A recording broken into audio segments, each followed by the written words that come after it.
Andhra Pradesh will lead new economic revolution అని గౌరవ ప్రధానమంత్రి గారికి ఒక నమ్మకంతో అమరావతి నిర్మాణం ద్వారా ఆంధ్రప్రదేశ్కి గారు దేశంలోనే ఒక అద్భుతమైన మార్పు తీసుకురాగలుగుతాం, ఎకనామిక్ రెవల్యూషన్ తీసుకురావాలి ఆంధ్రప్రదేశ్ అనే ఆలోచనతో ఆ రోజు ఆయన ఆశీర్వదించారు అధ్యక్ష.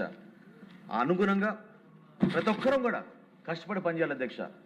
మన కూటమి ప్రభుత్వం ఖచ్చితంగా ప్రజలు ఏ విధంగా కోరుకుంటున్నారో, ప్రజలు ఏ విధంగా ఆశిస్తున్నారో, ఈ ప్రాంత ప్రజలు ప్రత్యేకంగా రైతులు అధ్యక్ష వాళ్ళ బిడ్డల్ని కూడా వాళ్ళ బిడ్డల భవిష్యత్తు గురించి కూడా ఆలోచించకుండా త్యాగం చేసి మనకి ఆ రోజున అందించారు అధ్యక్ష.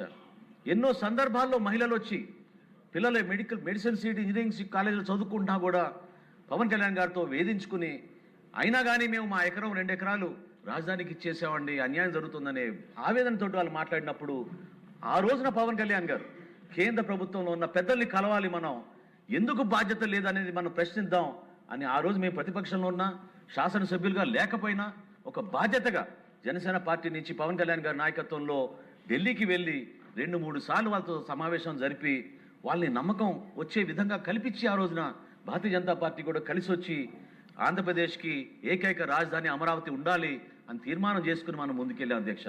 కాబట్టి దయచేసి సభ్యులందరూ కూడా నేను కోరేది ఇది ఒక టెక్నికల్ ఇష్యూ కాదు, ఖచ్చితంగా ఇది ఒక ఎమోషనల్ ఇష్యూ అధ్యక్ష. ఎంతో పోరాటం చేశాం, నిలబెట్టుకున్నాం.